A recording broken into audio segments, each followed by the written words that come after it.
Hey everyone, welcome back to another episode of the best mods of the week in Baldur's Gate 3's Mod Manager and Nexus mods. There's a lot of great stuff here to cover, including Ancient Mega Pack Plus, toss a coin to your Witcher. We got lots of great outfits here this week, and we also have the ability to rename anything in the game. And we even have this little guy here. Diving right in, Ancient Mega Pack Plus is an addition onto Ancient Mega Pack. If you've used that mod, you'll know it is huge. It recently had its final patch, so you can enjoy that mod here without having to update it any further. But this is just going to be an add-on. It comes with different bug fixes, balance, and difficulty updates, as well as new Ultra mini-bosses. So yeah, the purpose is to have Ancient Mega Pack finished for those that are like on console to get the final update, and then others that want to continue to get updates, you can download this mod. Next up, we have the Monster Slayer Progressive Equipment set here, and astute viewers will know that this is from The Witcher 3. Being a progressive equipment set means that as you continue to level up, it's going to give you different benefits like your increased armor class. There's two versions of the armor here, multiple different versions of the weapons. You also can have a scabbard on your back. There's a cloak, a hood, although there's no hood in like Witcher 3 without using mods, which there's going to be console mods coming to Witcher 3 here shortly. There are legendary and very rare versions of each of these, and even just a rare version. If you are a huge fan of The Witcher 3, this is a must download mod. Seriously, high quality work here from Scurby. Gonna follow this up with another mod by Scurby, the Amphere Siri. That's an Irish word. I may be pronouncing that wrong, but it's not like Siri from The Witcher. This is a very powerful spear that is progressive as well, has abilities all the way up to level 20 here, and it looks awesome. And the thing with Scurby's mods is that they make them light weapons that you can dual wield here. And a bunch of passives. You look under the character sheet to see things like this adds an additional 1d4 of every element at levels 11 and onward. Triples jump distance and jump for free per turn. Additional action point, 2 additional reactions plus alert feed. Celestials and fiends within 50 meters become vulnerable to piercing. Additional reaction points to the ability to attack back, as well as resist, giving a +4 to constitution and strength scores. You do get a lot of different passes with this, but it is like a power fantasy type spear. Yeah, cool stuff. Next up, we got the Nihilium Light Armor and Clothing by Cali Sins. And you can see Shadowheart wearing this here. I actually really like this armor set. It also comes with a spear.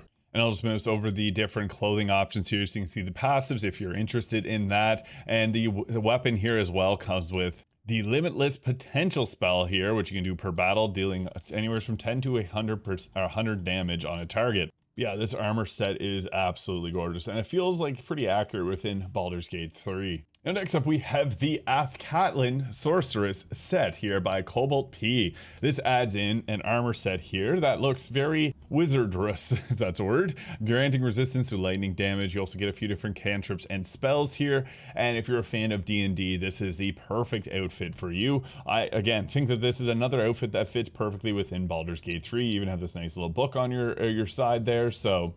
And this spear here, or this staff is a mod that I'm working on. We'll hopefully release that next week. As mentioned last week, and I wasn't sure if I'd be able to do this video or not, so I just wanted to briefly explain. I'm going through some surgery here soon, so I appreciate all the concern last week, but it'll give me some more time to finish up some of the mods I'm working on. Next, we have the Rename spell by Kira May. So this lets you put any name that you want on pretty much anything in the game. So this is really cool. Basically what you'll do is you go to create name here. Whenever you click that, it creates a, it'll create a keyboard basically here, and it'll automatically capitalize as you do spaces in words. Once you've spelt out your name using the keyboard, you'll then go to the name change here, and then you'll apply it. So you can see there now Minsk is called Jaydunna. Yeah, this is seriously next level. So if you go to select on them and you go into their name, you'll see there it is changed. Seriously, some next level stuff. Like again, if you type out Gandalf the Grey, it'll give you auto-capitalize the first of each name. Another game-changing mod here by Kira May. And next we got the Dionysiaque outfit, I think I said that right, ensemble here by Barry Semifreddo. Unfortunately, can't show this one on YouTube, but you get the idea. It's a pretty cheeky outfit. Actually, I can show it on Gale, but it is see-through, so just be mindful. And it comes with another unique chest here, which you can store at your camp. Poor Gale is having quite the week here. Next, we got the Ordinary Maid dress here by Chunyu. This is for body type 3 only, and honestly, it's given Gambit Maid. But yeah, I'm sure someone out there wants a mod like this, so I thought I'd share it. And next we have the Rainbow Mage hand mod here by Catastrophical Cat. This adds in summons and poses for the mage hands, because there's not poses for them here. And some of them are pretty funny. You can make it flip you off, you can make it do finger guns, and it does come with 2 different poses for the characters as well here. So yeah, this is a pretty fun, cool mod. I always appreciate seeing photo mode poses for things that don't have it, and the mage hands don't. Next up is a cool one, Baldur's Soul 3 by Energenial. This adds in a whole class themed around the Nameless Undead. I'm a huge Dark Souls Elden Ring fan, and this has 7 different subclasses to the class here. And you have like your basic knight, a mercenary, a warrior, assassin, mage, pyromancer, and yes, those are things like Sacred Flame. I guess you can't mouse over that, it caused a crash to desktop. Things like that do happen sometimes with icons, but I'll wait for future updates, and I'll probably do a video on this because I'm a big fan of both series. Now we got a new head mod here by Manuli Peroni, the Trickster Thalia head preset. This is only available to tieflings, but it is a beautiful tiefling head. So I'm just going to take you guys through their provided images of this here. You got multiple different ear versions here, and yeah, it is another banger of a head mod. I'm a huge fan of all their head mods. They're typically the ones that I use in my videos. In this video, I'm using the Vampiric head pack. I'm also a fan of the Nyxara and the Luna heads as well, and there's even some on Nexus as well. And speaking of head mods, we got Mary's Simone head here by Mary Vale, another really nice head mod to add to your collection. And they do have some extra heads that are available on Nexus mods and not on Mod.io if you want to go and check those out. Seriously, a great job. This is for body type 1 elves, humans, and tieflings.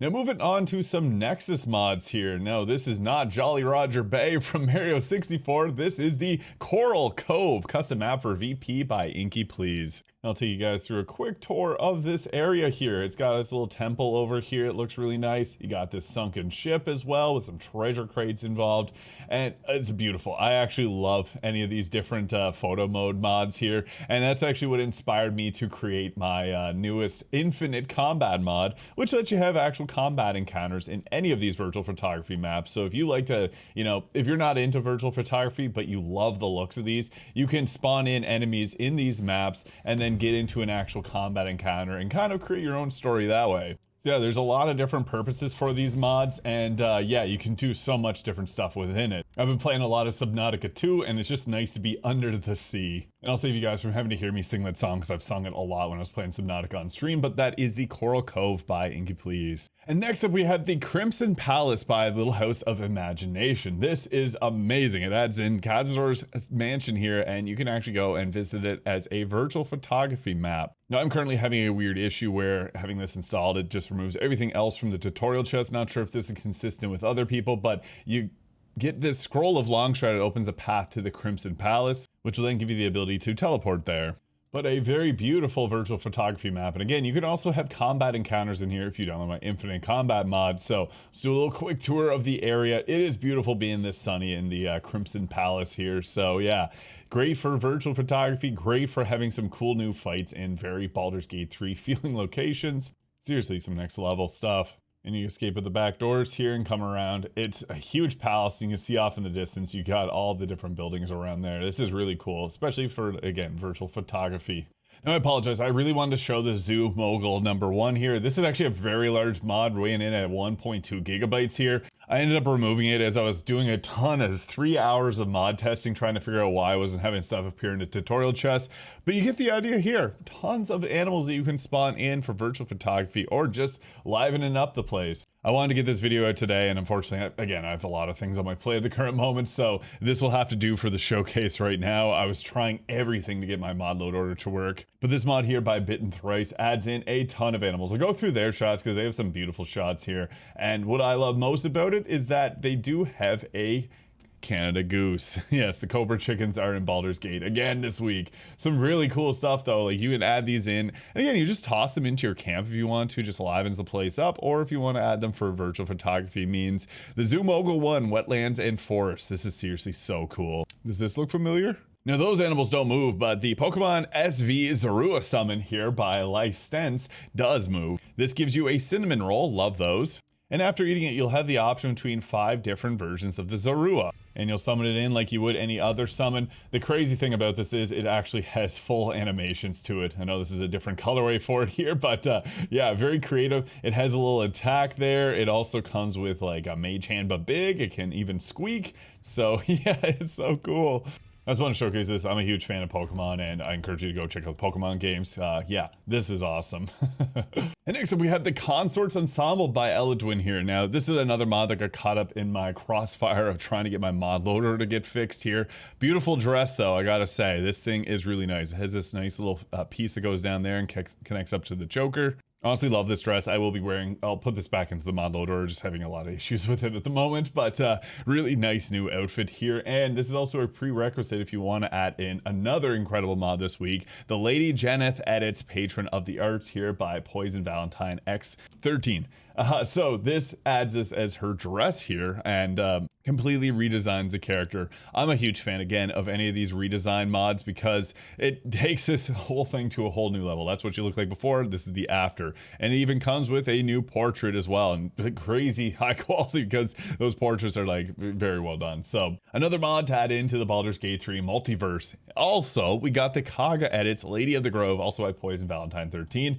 This it's so much better than her haircut that she has previously. So much better. I can't even begin to explain. This just looks so much better for Kagha. It feels very druidic here as well, and it also does come with its own unique portrait again. This mod will require Mickey's hair alongside Daughter of the Grove by Moonblossom for it to have this appearance here with the custom hair and outfit, but totally worth it. I love all those mods. And next up, we got the Precious Head Presets Carnus here by Precious Little Ball Babe.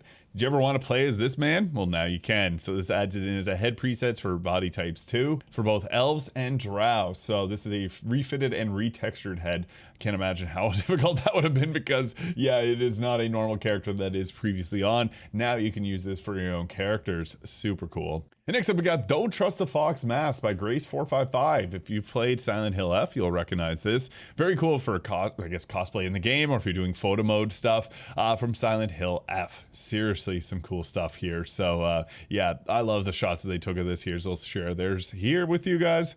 I love seeing different types of masks like this now in Baldur's Gate 3. So, yeah, this is so cool. Don't Trust the Fox Mask. And finally, we got the Ward of Compassion, a Moonlight-themed Shield of Faith alternative, multiple versions here by Simbo Jones. This adds in a new spell to the game. It's a bonus action, and it can be upcast, increasing the armor class by 2, with unique VFX here that just look really nice. This is for clerics that want something a little bit different. So there's a few different versions of this. So you can have the increased target limit by 1 per spell level, or increase the bonus armor class by 1 per spell level. So if you have up to like a level 9 spell, it can give you a level 6 armor class. Normally you only get up to level 6 spells in the game, which gives you a +4 to AC bonus with the, I guess, versions E and F. So yeah, it's incredible. You have so many different configurable options here. If you want something a little bit different, I would encourage you to read through these and find the one that suits your playthrough the best. So yeah, another great week of mods for Baldur's Gate 3. Trying to make these videos a little bit quicker per feedback from people as I'm just trying to improve these. These mods take me a very long amount of time to do, and they don't always get the views that I'd want them to get. So